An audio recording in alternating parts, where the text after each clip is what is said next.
Welcome to another stock market analysis video, and ito yung tatlong stocks na pag-uusapan ko sa video na to. So that's ICT, URC, and Nickel. But before I talk about the individual stocks, punta muna tayo sa PSEI para sa overall market conditions. So for the PSEI, I wasn't able to look at the chart nung stock market analysis video kahapon kasi wala naman masyadong difference since nung napag-usapan ko siya nung February 20. But for today, nagkaroon ng significant change sa PSEI, and yung change na yon is nakapag-breakout na siya dito sa consolidation niya today, February 25. So kung matatandaan nyo, yung last time na napag-usapan ko yung stock market analysis video, ang gusto ko sanang mangyari is that around March pa siya mag-breakout or malapit na sa April. And the reason for that is because gusto ko na magkaroon pa siya ng further consolidation para magkaroon ng buwelo. Kasi ang iniisip ko lang, hindi pa nagkakaroon ng major pullback yung PSEI. So kung hindi pa nagkakaroon ng matagal na conso tapos mapapaaga yung breakout, baka hindi mag-continue yung rally, Pero syempre, kung nag-breakout na siya ngayon, then at least kailangan natin i-adjust yung mga dapat bantayan sa kanya as we navigate dahil napaaga yung kanyang breakout. So actually, kung titingnan natin ng mas zoomed in, nagkaroon siya ng slight breakout nung February 24, pero medyo mahirap din kasing i-consider, baka nagkaroon lang ng overshoot, Pero itong nangyari nung Feb 25, undeniable na, sobrang layo na, tapos ito nga nag-close talaga siya sa 6.6. So tatanggalin ko na tong mga arrows na to and then yung consolidation na to because iba na yung magiging pattern kahit bumalik pa siya dyan sa ilalim. So if you're new to this channel, yung mga drawings na to kasi, yung mga curves na yan or yung mga reverse na arc, so that represents the inverse head and shoulder pattern na ginagawa ng PSEI. So pag nagkataon kasi na natuloy yung inverse head and shoulder na yan, ang target niyan ito, yung around 7,590 to 7,600 na price level. So ngayon dahil na-complete niya na yung pattern at naka-breakout na siya dito, so previously kasi ito lang yung maliit niya na nagawa na right shoulder. So tatanggalin ko na tong mga patterns na to and then lalagyan ko na lang dito na ito yung potential target. So inverse head and shoulder na potential target. So ngayon dahil na-overcome niya yung level na to, so meron kasi tayo ditong previous na double top which is also the left shoulder. So ngayon ito kasi yung resistance and nakapag-breakout na siya. So ibig sabihin kapag nag-confirm tong breakout tapos itong Thursday and Friday, hindi na siya bumalik dito sa ilalim, then i-convert ko na to as the support. So, lalagyan ko lang ng indication na ito yung potential support niya. So, ibig sabihin, ito yung pwedeng maging S1. And then, syempre, itong mga ibang levels na to, magiging S2, S3, and S4. So, ngayon, ano na ba yung magiging next na level na dapat bantayan for the PSEI since nagkaroon na ng breakout? So, sa scenario na to, I'm already assuming na kunwari, hindi na bumalik sa ilalim yung PSEI. So, syempre, andito tayo sa 7,000 na area. So, bakit significant yan? Syempre, dahil may psychological aspect, yung 6,000, 7,000, 8,000 na levels. So, wala siya masyadong structural na reason kung ba't naging resistance yan. As you can see, even from 2024, wala namang sobrang obvious na resistance or previous support sa level na yan. So, para sa akin, mas significant talaga yung resistance na to. So, there's a potential for the PSEI to reach yung 7K nitong March, as long as hindi na siya magkaroon ng heavy na pullback. So, para sa akin, wala namang problema na hindi pa siya dediretso dyan next week. So, ang pwedeng mangyari siguro is kahit bumalik siya dito sa 6.5, mag-create na lang siya ng consolidation, before siya magkaroon ng move higher. Kasi pag dumire-diretso to, next week sa 7K, mataas yung potential na magkaroon ng profit taking. So, babalik lang din ulit sa ilalim. So, mas okay na dito niya i-continue yung gusto kong consolidation na mangyari for the majority of March, at least, yung consolidation dito na nangyari sa taas. So, definitely interesting sa PSEI kung kaya niya bang masustain tong move na to for the remainder of February at kung magiging maganda yung galaw for March. So, if you're wondering kung anong rason at bakit nagkaroon ng ganitong galaw yung PSEI, so the reason for that is because yung naging galaw ng unang individual stock na pag-uusapan natin sa video na to, so that's ICT. So, for ICT, sobrang ganda nung naging activity niya for today. So, as you can see, sobrang taas nung volume. Tapos, yung tinalon niya, halos 6%, just closing below that 6% mark pero above 5%. So, the reason why gumanda yung galaw ng PSEI is because mataas kasi yung weight ng ICT. So, last time na na-check ko, no, more than 10%. So, ibig sabihin yung move talaga niya yung nag-contribute dito sa paggalaw ng PSEI. So, the last time na napag-usapan ko yung ICT, hindi pa naman ganun katagal, nung around first week to second week February pa, no? So, itong February 9. And if you're able to watch this video, kung matagal ka ng subscriber sa channel ko, the drawings or the patterns na napag-usapan ko sa ICT is that may potential siya na on the bearish side of things na mag-create ng head and shoulders na pattern, no, which is a top or a distributive pattern historically. Ibig sabihin, kapag nakita ka ng head and shoulders na pattern, lalo na pag nasa taas na yung stock, may potential siya na mag-cause ng further sell down pag nabuo yung pattern. That's why, as you can see, meron akong ginawang mga arrows dito na habang sinusunod niya yan, that means potentially sinusunod niya yung bearish na scenario for ICT. And na-mention ko doon na it's very important for ICT to move higher, no, as soon as possible, na hindi niya gawin itong pattern na to. So ito nga, magko-consolidate siya tapos move higher. So ang in-expect ko, no, around first week, second week March pa niya gawin na mag-consolidate lang siya dito tapos breakout. So fortunately, nagstay nga siya dito sa loob ng consolidation tapos nag-breakout nung Feb 24. And as you can see, above na ng 700 plus yung ICT. So, nasa 733. So, that means, pwede ko nang tanggalin tong pattern na to kasi that's already invalidated dahil mas naging bullish na siya. So, I think that's also one of the reasons kung bakit nagkaroon ng ganitong galaw yung ICT, no? Nung nakikita ng mga tao na hindi pa to distributive pattern, yung mga willing bumili na siguro kasi nakikita nila na nagiging bullish talaga yung galaw ng ICT. So, in terms of the other arrows, syempre tatanggalin ko na yan dahil napaaga na nga yung breakout niya. And itong mga levels na to, babaguhin ko na rin. So, syempre, tatanggalin ko na tong consolidation. And then, this R1 here, sa may 678, tatanggalin ko na rin. It doesn't look like it could be the support level. So, kung titingnan ko yung range na ginawa ng ICT, ito kasi siya, yung potential na bagong range niya, no? So, ibig sabihin, yung previous level na S1 na to, yung bottom part ng range, ayan na yung gagawin kong S2. And syempre, yung S2 na previous, yan na yung magiging S3. And of course, S3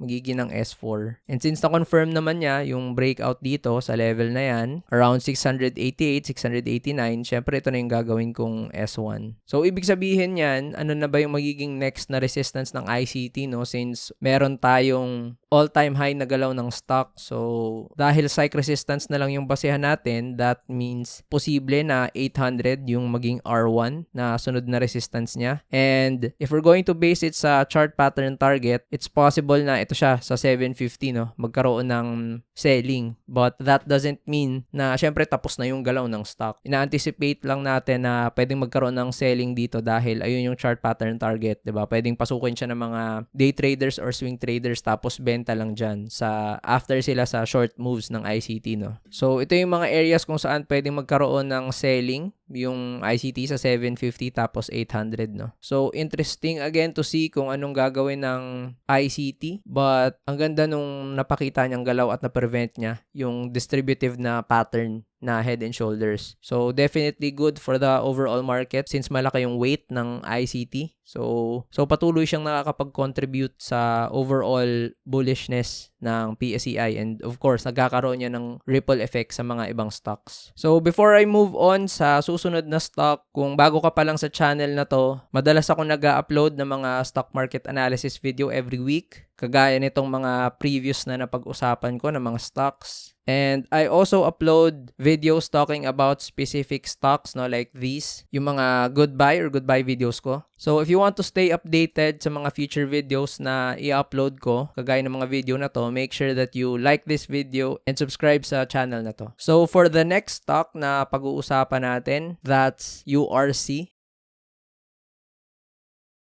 So for URC, although mababa yung weight niya sa overall na PSEI, so syempre hindi rin natin made-deny na may nagawang contribution itong stock na to kahit papano because for the past few days, makikita nyo naman, talagang yung movement ng stock na to is upwards, no? And ito nga, for the past 2 days alone, up na siya ng nearly 10%, no? So again, if you're new to this channel, gamit ko kasi yung charting software ng broker ko. So, that's Invest-A-Trade along with TradingView, and automatic kasi lumalabas yung indicator na to, yung bought price, when I have a position sa isang stock. This doesn't mean anything, walang significant level yan. It just indicates my bought price level. So, I'm not sure kung bakit walang drawings dito sa URC. I remember na napag-usapan ko to. Baka sobrang tagal na kaya nagkaroon ng reset sa chart. So anyway, since matagal na, I'll just have to redo yung mga important levels niya, no? So ano ba yung ginawang significant na galaw ng URC? So meron kasi tayo ditong double top, no, sa short term. So resistance yung around 7.30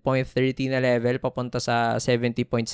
So kahapon, nagre-resist pa tong level na to, hindi siya tuluyan nag-breakout, and then for today, ito nag-breakout na siya. Tapos nakalagpas pa siya sa 80 na price area. So, syempre, ibig sabihin niya, dahil nalagpasan niya na completely, ito na yung magiging next na support dyan na S1. No? So, ano ba yung potential na magiging susunod na resistance ng URC sa mga levels na to? So, if you're going to look sa area na to kung saan merong swing high, no, we can see that the very obvious na resistance is this level, which is the 52-week high ng stock sa 99.34. So, ito yan. And pwede rin natin makonsider yung level na to, yung around 93.50 kasi meron siyang swing high. Although, baka maging na lang siyang minor resistance, no? Kasi nagkaroon na ng price action sa levels na yan. Ito pa yung hindi na-activate na price area. So, this level here, meron tayong previous support around 87.4. So, ayan siya. Hindi masyadong obvious, pero nakikita ko na may previous support. So, it might serve as a minor resistance lang din. Pero, lalagyan ko na lang ng R1, no, just to indicate na may potential area dyan na magkaroon ng price reaction. So, this could be R1. Tapos, ito, pwedeng maging R2 nang dahil sa na-mention ko na previous swing high. Pero, minor resistance. Tapos, ito naman yung R3. Pero para sa akin, no, ito na yung strong resistance sa R3. Tapos, itong R1, although minor resistance, no, I look at it as much stronger compared sa R2. So, pagdating naman dito sa galaw ngayon ng URC, kung ilalabas ko yung moving averages, we can see na it's already above the MA20 for the longest time. So, ibig sabihin, it's already on a short-term uptrend. Tapos sa MA50 din, matagal na siyang nasa taas niyan. So, nasa medium-term uptrend na rin siya. So, it's already transitioning towards a long-term uptrend. Dahil simula pa nung January, no, hindi na siya nagko-close below the MA100 nung sobrang tagal. Parang ito lang nung January 29. Tapos January 30 pero nabawi niya kaagad. So, it's definitely looking good for URC. So, again, kagaya ng sinabi ko kanina, although maliit lang yung weight niya sa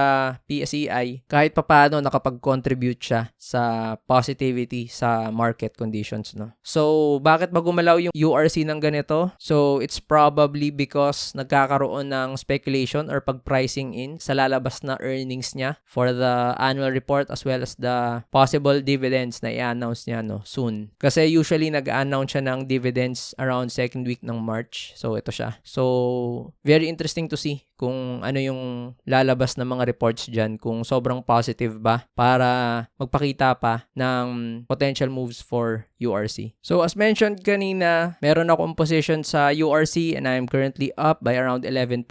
So, if you want to know kung bakit binili ko yung URC, kung bakit nagkaroon ako ng entry sa price levels na yon, and ano yung inaabangan ko sa URC, yung mga potential targets ko dyan, make sure that you check yung pinned comment kasi pinag-uusapan ko to sa private community and private group ko. So, you can access yung mga private and exclusive videos na yan sa pinned comment. So, for the next stock, that's nickel. So, for Nickel Asia, medyo matagal na simula nung napag-usapan ko yung stock na to. So, close to 2 months dahil first week January pa, no? And when I talked about this stock, yung nakikita kong posibleng galaw niya is either mag-move siya towards dito sa S2 or mag-move siya higher, no? Para i-reach itong 5 na price level. So, I think sobrang dami nang nangyari. Naabot niya yung price level na 5 pero nagkaroon dito ng pullback. So, i-delete ko na lahat ng drawings because I'm going to readjust yung mga levels niya, no, since ang daming nangyari. So, quick backstory lang kung bakit nagkaroon ng ganitong galaw yung nickel. So, a few weeks back, nagkaroon kasi ng mga articles, no, for Indonesia na kung saan sila kasi yung isa sa mga highest producers ng nickel sa buong mundo. Tapos, nagkaroon ng mga news na ililimit nga daw nila yung output, no, pagdating doon sa nickel. So, speculators, of course, anticipated na the price of nickel will go higher because of that move. And syempre, pag tumataas yung mga commodities, no, stocks that are related to that commodity, syempre tataas din dahil in-expect nila na tataas yung revenues or yung income ng company na yun. So in this case, nickel, tumaas yung price niya because if you're not aware, Philippines is one of the biggest din na producers ng nickel, no, sa buong mundo. So, syempre, Nickel Asia being one of the biggest companies na related sa commodity na yan, ito nag-price surge siya. So, the reason why dahil nasa 540 plus na siya tapos nag-dip below this price area is because of the drop in nickel prices during this period. Nagkaroon ng volatility. So, bumaba siya. Tapos ito ngayon, no, nagkaroon na ng recovery. So, ngayon, ang current price action ng nickel is that hindi siya makalagpas dito sa 568 area. So, of course, this is going to serve as the R1 resistance. So, kung titingnan ko yan dito sa kaliwa, ano kaya yung possible reason? So, it's not very obvious, pero nagkaroon kasi siya ng previous support sa level na to. So, ayan siya, no? So, posible na nagkaroon ng role reversal. So, ibig sabihin, ano yung next na possible resistance ng nickel? Ito, kitang-kita naman dyan yung double top around 640 to 648 area. And ang nag-cause niyan previously is yung double bottom, no, sa area na yan. So, ibig sabihin, range pala yung R2 na resistance. So, para naman sa support ng nickel, we can see that the lowest price na napuntahan niya is itong 515 na level, no? So, ito siya. So, syempre, this will be the S1 support. And there's also a gap na kung saan yung 5.06, no, yung naging previous na high niya before siya tumalo ng ganito nung Feb 12. So, I think the best thing to do here is to expect that 5 is a level that is supposed to have a price reaction dahil malapit siya dito sa high na yan tapos mayroon pang psych support sa 5, no? So, I think 5 towards 515, 516 is the range support. So, gagawin ko na lang S1 to na range instead of S1 and S2. Tapos, for the S2 support price area, ito siya sa 4.55. So, kitang-kita naman na may swing low dyan. So, ibig sabihin, pag nagkataon na nag-drop pa yung nickel prices or nagkaroon ng bullish na news with regards to Indonesia, syempre magiging bearish yan for the other nickel miners sa mundo. So, ito nakita natin na from the highs of around 5.49, nag-drop yung stock ng 17%. So, of course, it's possible na pag nag-drop din yung nickel prices or nagkaroon ng kung anong negative news towards sa nickel at these levels, no, it's still possible na mag-drop siya papunta dito sa S2. Pero ito nga lang, at least, meron ng potential support yung S1. So, ibig sabihin, pag nag-drop siya dito further sa S1, ang pwedeng mangyari is mag-create na lang siya ng consolidation, no? Tapos, dito siya maglaro sa price level na yan. So, either sobrang sama talaga ng news para botasin niya to papunta sa S2 or magkaroon ng positive news, bullish news again para matulak yung nickel pataas towards the R2 level, itong 6.40 to 6.48. So, if you're trading nickel, no, it's so important that you read news with regards to the nickel prices, tapos bantayan din yung chart ng global nickel prices kasi sobra yung effect niya, no, pagdating sa stock na to. So, if you haven't watched yung mga videos ko talking about specific stocks, you can click towards the upper right, and stock market lessons videos ko sa bottom right. And don't forget to like this video and subscribe to this channel so you'll always be updated sa future videos na i-upload ko pa.